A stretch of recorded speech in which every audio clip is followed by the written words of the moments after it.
What up, y'all? You're listening to Sports Talk with Tropp, and I'm your host, Katie Tropp. Well, before we get into things, I did want to let y'all know that there will not be a show this Friday or next Monday because I will be headed to Phoenix to do some recording in the studio with the homie Lex, get some music done for his solo album. So I'll be in the studio all weekend. So in Phoenix, so I won't be doing any shows on Friday or Monday. So I will be back next Friday, June 12th, with a new show.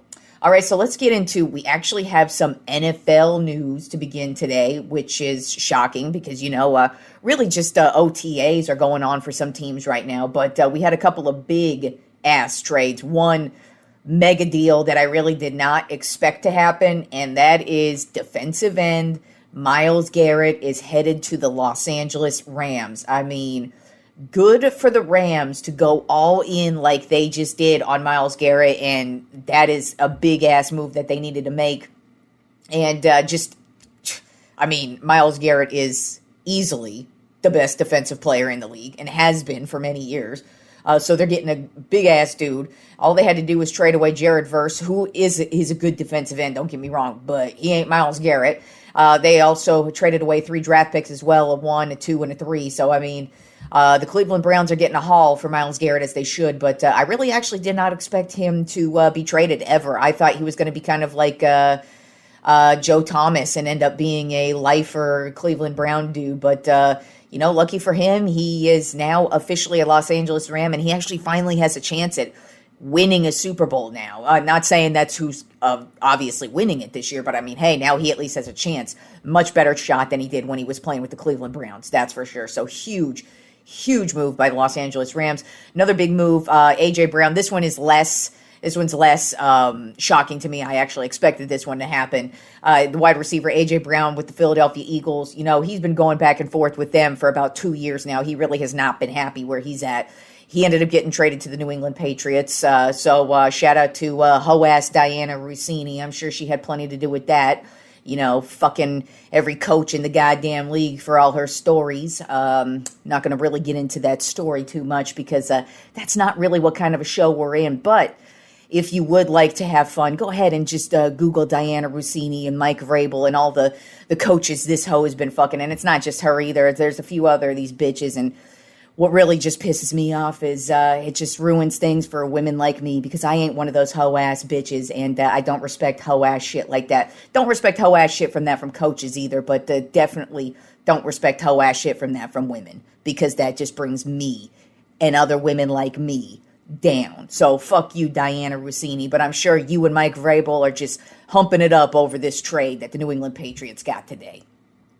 Anyways, let's get on to the top 10 MLB Power Rankings for this week, and not a lot of changes. Still number 1, who is just killing it in every single way, but we do have a couple of teams that are kind of moving up.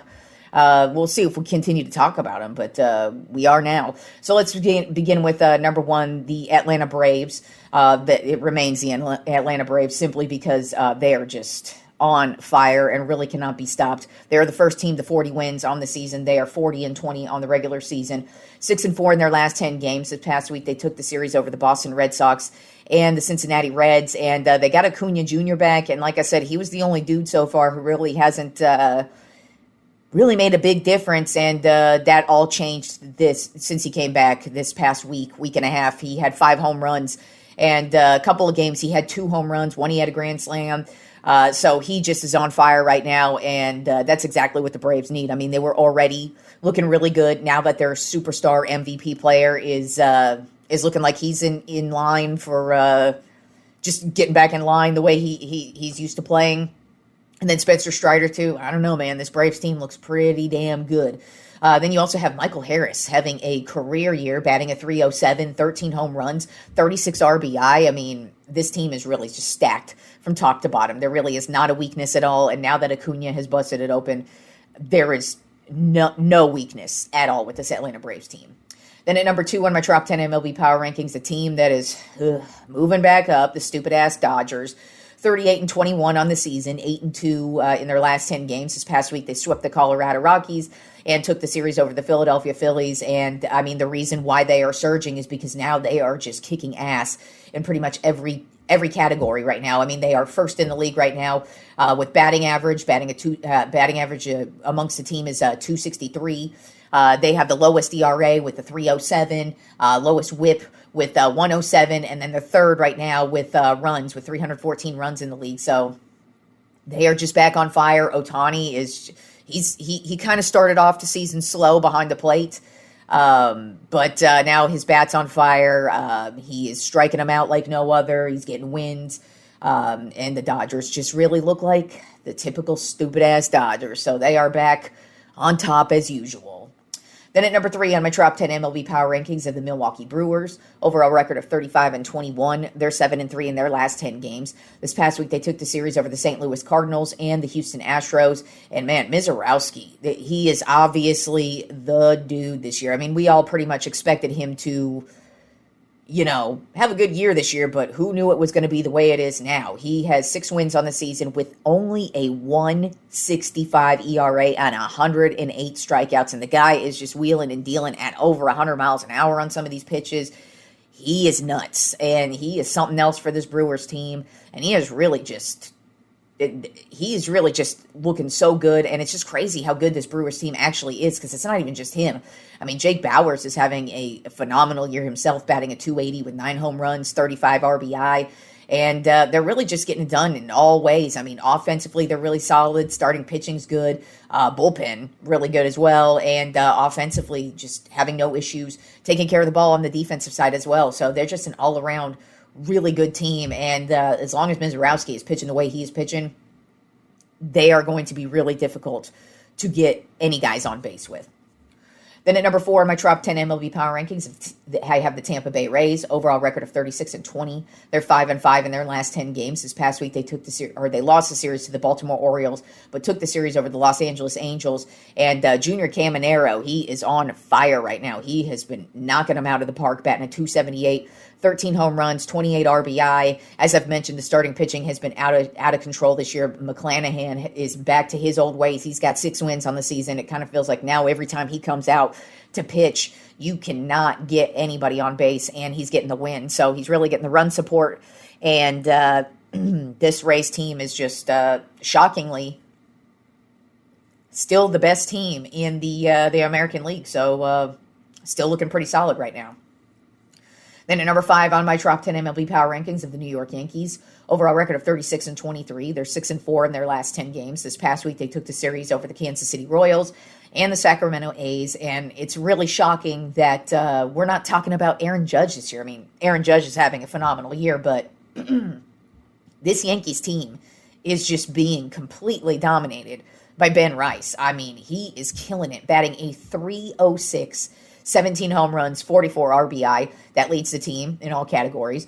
But then you got Aaron Judge right behind him, batting 248, 17 home run, 38 RBI. And then you have Cody Bellinger also right behind him, batting 271, 8 home run, 38 RBI. So it's just been a really solid year from the Yankees and their hitting. And then you got Chaz Chisholm, who's really starting to get going. And they're starting pitching. You got Schlittler, who's been having a phenomenal year. Cole has just come back for his last couple of starts, and he's been money both of his starts. Then they still have Fried, who's on the injured list, who's going to be coming back. So I just kind of feel like the Yankees are going to be stacking and getting the wins. And right now, I mean, the Rays are at the top of the American League, but you look at the Yankees, and I kind of feel like the Yankees are more built for the long run as opposed to the Rays. I feel like the Rays are going to have to prove it more to me than the Yankees will, but we'll see how it goes because so far both teams are playing really well. Then at number 6 on my Tropp 10 MLB Power Rankings, a team that I'm still shocked that we're talking about, and moving up as well is the Washington Nationals. Overall record of 31-29 on the regular season, 6-4 in their last 10 games. This past week they took the series over the Cleveland Guardians and the San Diego Padres. And this starting pitching is, especially in the month of May, you could not score on them. Griffin, Littell, Savali. I don't think Littell lost a game that he started in the month of May. That's how legit he was. for the month of May. And then you also, on the offensive side, you've got a lot of young guys. Abrams, Wood, Lyle. These guys are really reliable. They're getting on base, and it's not even just hitting them out of the park. They are getting on base. They're stealing bases, and then they're setting their team up in position to get the scores that are necessary towards the end of games or in really close matchups. And they just are getting it done in all ways. And it just kind of feels really weird because I was not expecting this at all from the Nationals, but they are putting it together, and it just kind of feels like they're doing it in every way you can. And with veterans, with young guys, and like I said, with the pitching and the hitting, and they just look like a really solid team right now. Then number 7 on my Tropp 10 MLB Power Rankings of the Chicago White Sox. Overall record of 32-27. They're 7-3 in their last 10 games. This past week, they took the series over the Minnesota Twins and the Detroit Tigers. Unfortunately, they got some bad news. Murakami is going to be on the injured list, and it looks like he's going to be out at least a month, maybe a little bit longer. That's 20 home runs and 41 RBI, and he has really sparked this team. Not that the rest of this team can't really rally. I mean, he's not the only one doing it. I mean, their starting pitching has been difficult to score on as well. But I kind of feel like that's going to take a little bit of wind out of their sails and maybe set them back a little bit. But overall, this team has looked pretty solid, even though Murakami is now on the injured list. A team now that we have surging, who we haven't really discussed this year, and really nobody in this division at all has really shown out up until this point. And that is at number 8, the Seattle Mariners. Overall record of 31-29. They're 8-2 in their last 10 games. This past week, they took the series over the A's and the Arizona Diamondbacks, and they are getting a lot of offensive production out of Luke Raley, who has been money since the start of the season. Randy Arozarena is having a great year as well. Julio Rodriguez, he's been very streaky throughout the last couple of seasons, but this year he is, especially the last about month-ish of baseball, he's really turned it on, and he's not only getting on base, but he's stealing bases, and he looks like he's the old J-Rod that we were used to seeing. And then, of course, the starting pitching with Kirby and Wu. Both of these guys, they are so difficult to get guys on base, and they are striking everybody out, and they're getting a lot of wins, and they are the reason why the Seattle Mariners are just pushing it to the top right now. Like I said, nobody in this division is really standing out. I mean, the Rangers are just meh. The Astros are terrible. And you got the A's as well, who are okay, but you just never know what to expect from the A's. Especially, I mean, you look at how terrible the A's have been at home this year. It's really insane to watch. But we're not talking about the crappy A's. We're talking about the Mariners, who are really their only team in their division who have actually shown that they're a legit squad. And it's also weird because, it's not, with the year that Cal Raleigh had last year, of course he's injured right now, but before that, he wasn't even looking like he was last year. So, it's been a slow start for the Mariners, but they're kind of looking like they were towards the end of last season, and they're definitely the standout in their division, at least at this point. Then at number 9 on my Tropp 10 MLB Power Rankings of the Cleveland Guardians, overall record of 34-27. They're 5-5 in their last 10 games. This past week, they lost the series to the Washington Nationals and lost the series to the Boston, almost called them the Boston Celtics, the Boston Red Sox. Wrong sport, stupid. But they are getting some great pitching from Gavin Williams, 8 wins on the season, 3.07 ERA, and 88 strikeouts. And then Parker Messick as well, 6 wins, 2.21 ERA, and 74 strikeouts. Both of these guys come out to pitch, and it's almost going to be a win almost every time they come out. And then they're getting some of the offensive support. Rocchio, he is having a great year. He's really not been quiet at all with his bat. He has been money pretty much every time he comes up to bat. But unfortunately for the Guardians, they're too streaky for me to really start believing in them. But, I mean, those 2 pitchers, they really are good. And I kind of feel like they're in another one of those divisions that's up for grabs. And if those 2 pitchers are just able to maintain what they're doing, and then they just get a little bit of offensive production from the Rocchios and the Ramirez and those type of guys who are used to at least giving them a little bit of offensive production, I always expect the Guardians to be in it. And they are in it right now. And then rounding out the Tropp 10 MLB Power Rankings this week, I have the Arizona Diamondbacks. Overall record of 31-27. They're 6-4 in their last 10 games. This past week, they took the series over the San Francisco Giants and then got swept by the Seattle Mariners. But Mike Soroka has not cooled off at all this season. He's got 7 wins on the season, .325 ERA and 60 strikeouts, and it kind of feels like every time he comes out to pitch, it is a win. Corbin Carroll having a great year as well, .287 batting average with 7 home runs and 28 RBI. And really, this team is, they're just another team that knows how to get it done in so many different ways. Just getting on base. They don't have to hit home runs. They just get on base, stealing bases, and then just setting up their guys to get in scoring position. And then you get really solid pitching from Soroka. And Merrill Kelly is actually, he started off the season really bad. But now his last few starts look pretty good. So it kind of feels like the Diamondbacks are one of those teams that's going to be hovering around the wild card playoff area probably all season. All right, so now we know who is headed to the NBA Finals. Those begin on Wednesday. It is going to be the New York Knicks versus the San Antonio Spurs. I think this is going to be a really solid matchup. I mean, crazy enough, they faced off in the NBA Cup against each other, and the New York Knicks got the win in that one. So it was kind of foreshadowing already to begin with there. I think the Spurs are actually better than before, back in when the Cup was going on, just because at that time I think they just got Wemby back from injury, if I remember correctly.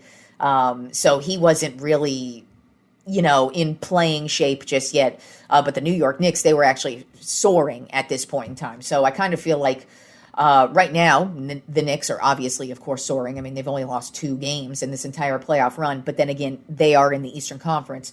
San Antonio Spurs, though, they've played great basketball this whole season. And they look like, I continue to watch them with like a skeptical eye because they're so young. But man, they've been really hard to pick against. I've tried not picking against them. I, of course, picked against them in the last round, but it was more just over experience than anything.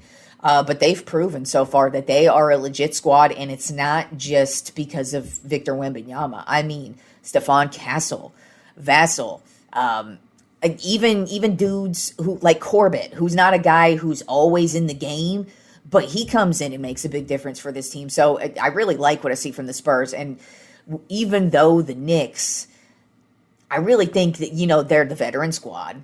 I think they definitely are going to push the Spurs to the brink. But I don't know if they have an answer for Wemby. And I was talking about that in the previous episode where I was talking about the Western Conference Finals, and I kind of felt like whoever the Knicks faced off against, they were going to have issues with the centers because they don't really have a good matchup who can match. I mean, nobody really has a good matchup for Wembanyama. We all know that. But even if it was Chet Holmgren and Hartenstein, they didn't have an answer for those two guys either. So that's my only thing with the Knicks is, A, they're in the Eastern Conference, and then B, they don't really have an answer for Victor Wembanyama. I think they're going to be kind of surprised at what they're going to get from the Spurs, too. I kind of feel like the Spurs, they are a team that play with a chip on their shoulder. I think they all know that most of us believe in them. We think they're a good team, but I don't think any of us really thought they were a championship-level team just yet. And myself included. I absolutely 100% believe that. I thought they were a good team, but did not think they were going to be here just yet. I felt they were like 1 year away, and hell, who knows? Maybe the Knicks will humble them, and we'll see that in this. But I really don't actually think that's going to be the case. I don't see the Spurs falling back and be like, oh my God, we're playing the New York Knicks. How dare us? Like, we're going to have no answers for Jalen Brunson. And it's like, well, how's Brunson going to run down the paint, run down the middle when Wemby's standing right there? I don't think he's going to fare too well against that, So I think it's going to be a decent series. But I actually feel like the Spurs are going to dominate it for the most part. I think the Spurs are the better team. I think they're less streaky than the Knicks, because that's the thing about the Knicks. They have been so streaky all season long, and you really haven't been able to believe in them. And even in the Eastern Conference, they weren't the top team in the Eastern Conference. Yeah, they made their way to the NBA Finals, but they are the number 4 seed. So they shouldn't, or number 3, either one. They were not the number 1 seed. And they had a lot of proving to do to even get here to the NBA Finals. So I just kind of feel like the Spurs, I feel like, are the better team. I feel like they're more ready, and I feel like they play with a bigger chip on their shoulder. Not that the Knicks are going to fall back and be like, oh my God, this is Wembanyama, let's just bow down to him, because I'm sure they're sick and tired of hearing that shit. And I feel like they're definitely going to bring it. I love what Jalen Brunson's been doing ever since he came into the league, really. But definitely since he's become a New York Knick, I mean, he's obviously the dude. Somebody else is going to have to step up besides him. Their bench is going to have to step it up, and I kind of feel like that's where the Spurs are going to beat them.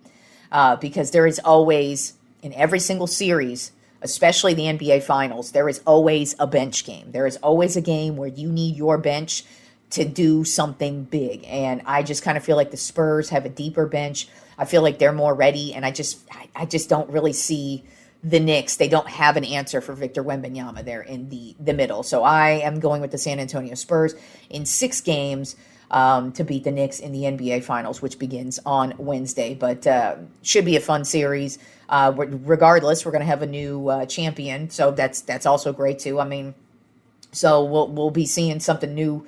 I mean, we're going to be seeing something new regardless, because these are going to be new players that a lot of people haven't really seen. I mean, even from like dudes like Jalen Brunson. I mean, there's going to be a lot of people who are like, who is Jalen Brunson? They're going to see this dude. He's going to take over some games, guarantee you, as well. So I just kind of feel like we're getting to see some new players shine at the right time. And, it's cool to see a guy like Victor Wembanyama, who has literally, since even before he was drafted in the league, have a lot of expectations on him before he's drafted, then have a lot of expectation on him while he's drafted. And here he is with his team in the NBA Finals. But like I said, it is not all just him. This San Antonio Spurs team is deep. They are a really good team. They're also really well coached too. I mean, their coaches, not just their head coach, but their coaches from top to bottom.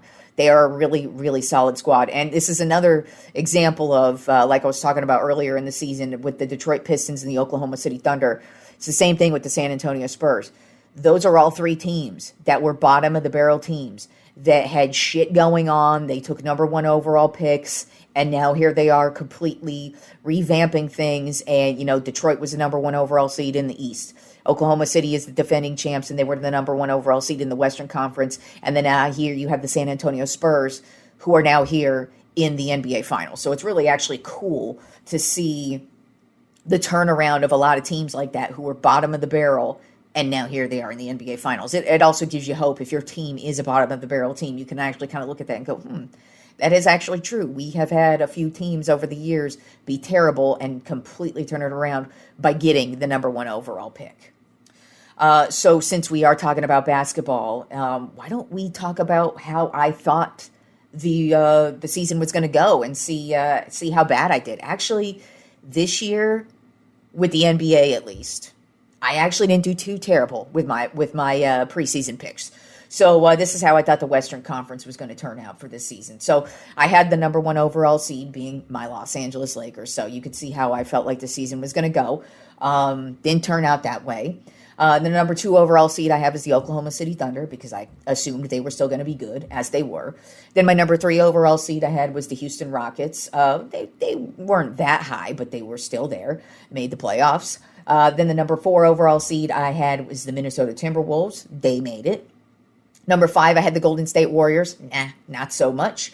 Number 6, I had the Denver Nuggets. They actually were better than I expected. Number 7, I had the San Antonio Spurs. Much better than I expected. See, I had them making the playoffs. I just did not have them anywhere near the NBA Finals. As a matter of fact, I'm not going to cover all the rounds of the playoffs that I predicted, but I did have the Spurs losing in the first round. So good for me. And then the number 8 seed I had in the Western Conference was the Memphis Grizzlies, who were terrible this year. And then the Eastern Conference, my number 1 overall seed was the New York Knicks, so I was right there. Well, they weren't the number 1 overall seed, but hey, they were there.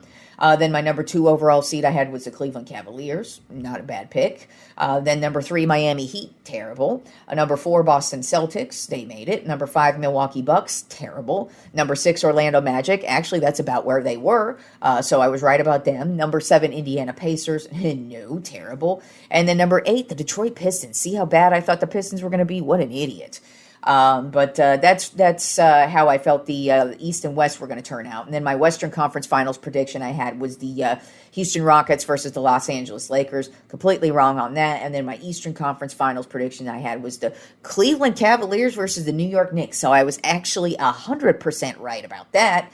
And then my NBA Finals, of course, I had the Los Angeles Lakers versus the New York Knicks. And I'm only half right about that one. So I was right about the Knicks and, of course, wrong about my Lakers. But That's how I thought the season was going to turn out. I gotta say, my predictions weren't as bad as they normally turn out to be. Especially, the championship, I'm usually completely wrong on. But I mean, the majority of the teams I selected for the postseason actually did make it. So there you go. And my Eastern Conference Finals, I was spot on with that one. So actually, I did pretty decent for how I usually do with my preseason predictions. But obviously, you could see.